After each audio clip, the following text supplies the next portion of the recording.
1923 तक के कांग्रेस अधिवेशनों ने जो रफ्तार आजादी के आंदोलनों को दी थी, वो आगे भी बदस्तूर जारी रही।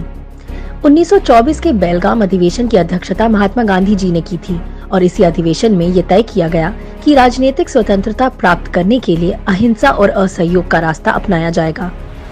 1925 का कानपुर अधिवेशन इस मायने में ऐतिहासिक है कि इस अधिवेशन की अध्यक्षता श्रीमती सरोजनी नायडू जी ने की थी। कांग्रेस के लिए महिलाओं का सशक्तिकरण केवल कागजों तक सीमित नहीं रहता, बल्कि धरातल पर उतरकर समाज में परिवर्तन की नींव डालता है। 1926 में एस श्रीनिवास अयंगर की अध्यक्षता में हुए गुवाहाटी अधिवेशन में आत्मनिर्भरता के संकल्प को दोहराने के साथ साथ हिंदू मुस्लिम एकता का प्रस्ताव पारित किया गया। 1927 में M.A. अंसारी की अध्यक्षता में हुए मद्रास अधिवेशन में दो बेहद महत्वपूर्ण प्रस्ताव पारित हुए: साइमन कमीशन का बहिष्कार और पूर्ण स्वराज का संकल्प। इसी अधिवेशन में चीन, ईरान और मेसोपोटामिया में भारतीय सैनिकों के इस्तेमाल का विरोध करते हुए प्रस्ताव पारित किया।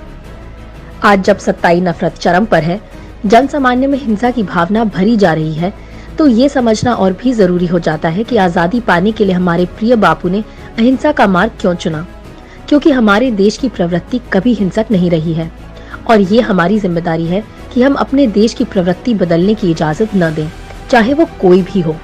कांग्रेस के अधिवेशनों ने विभिन्न प्रस्तावों के जरिए न केवल जनता को राह दिखाई, बल्कि अंग्रेज हुकूमत को स्पष्ट संदेश दिया कि अब हिंदुस्तान अत्याचार नहीं सहेगा। अत्याचार के खिलाफ खड़े होना हिंदुस्तान की मिट्टी का स्वभाव है और जिस भी अहंकारी सत्ता ने इस स्वभाव को दबाने की कोशिश की है, उसका पतन निश्चित है।